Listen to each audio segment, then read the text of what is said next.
On to clauses. So before studying about types of conjunction, we will first study clauses. तो हम पहले clauses पढ़ने वाले हैं again. It's going to be very important. तो सबसे पहले ध्यान रखो clause क्या है. Clause एक group of words है, ठीक है, group of words that contains a subject and a verb, ठीक है, जिसके अंदर एक subject होगा, एक verb होगा, ठीक है. verb कोई सा भी हो सकता है, auxiliary verb भी हो सकता है, main verb भी हो सकता है, auxiliary में primary और modal कोई सा भी हो सकता है, ठीक है. उसके अलावा object भी हो सकता है जो कि एक ऑप्शनल चीज है, अगर हो तो भी चलेगा, ना हो तो भी चलेगा, ठीक है. But it depends on the sense we are trying to portray. But एक सब्जेक्ट और वर्ब होना तो बहुत ही ज्यादा जरूरी है, ये दोनों तो मस्ट चीज है, ठीक है. बट तुम लोग कह रहे होंगे कि भाई ये तो फिर एक सेंटेंस ही हो गया, ठीक है, ये तो सेंटेंस ही हो गया ना. एक सेंटेंस में भी तो यही होता है, सब्जेक्ट वर्ब ऑब्जेक्ट. तो जवाब है इसका yes, a clause sometimes works as a sentence, लेकिन मैं उसको क्लॉज कब बोलूंगा, जब वो एक सेंटेंस का पार्ट होगा.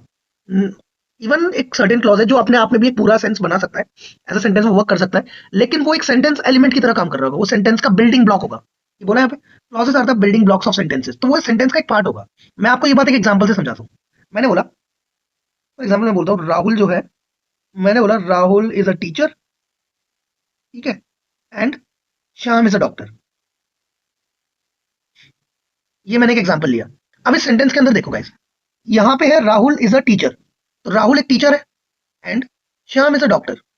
अब देखा जाए तो सेंटेंस ये पूरा एक ही है, ये पूरा एक सेंटेंस है, और इस सेंटेंस के ये दो पार्ट है, ठीक है. दोनों ही अपने आप में इंडिपेंडेंट सेंटेंस, इंडिपेंडेंट क्लॉजेस है, इनका अपने आप में मीनिंग बन सकता है. तो चाहूं तो मैं इस पूरे एक सेंटेंस को दो सेंटेंस में ही ब्रेक कर सकता हूँ. राहुल इज अ टीचर, ये एक सेंटेंस हो गया, और श्याम इज अ डॉक्टर, ये दूसरा सेंटेंस हो गया, है ना. तो ये चीज तो मैं कर सकता हूँ. तो यानी कि यहाँ पे ये दो सेंटेंसेस बन सकते हैं सेम चीज, लेकिन इस पूरे सेंटेंस के अंदर ये दोनों एक क्लॉज की तरह काम करेंगे, क्योंकि सेंटेंस तो पूरा ये है, पूरा Rahul is a teacher and Shyam is a doctor, ये पूरा एक सेंटेंस है. जब आप फुल स्टॉप लगाओगे तो आप यहाँ पे फुल स्टॉप लगाओगे, जब ये खत्म हो जाएगा. तो हियर द सेंटेंस एंड्स. अब उसके अंदर जो ये दो पार्ट है, ये दो पार्ट इसके क्लॉजेस है. तो क्लॉजेस अपने आप में सेंटेंस नहीं है, वो सेंटेंस का एक पार्ट है. However certain clause can act individually, ठीक है, वो अपने आप में भी काम कर सकते हैं. अगर मैं इसको दो सेंटेंस में ब्रेक करना चाहूँ तो कर सकता हूँ, बट सिंस यहाँ पे मैंने कंजंक्शन यूज करा है एंड, यानी कि ये दोनों सेंटेंस मिलके एक सेंटेंस बनाएंगे. बट हियर मेरा इन दोनों को सेंटेंस कहना गलत होगा, क्योंकि ये पूरा मिलके एक सेंटेंस बन रहा है, ना कि ये इंडिविजुअल एक सेंटेंस है. अभी ये इसका एक पार्ट है. तो क्लॉजेस हमेशा सेंटेंस के पार्ट की तरह एक्ट करता है.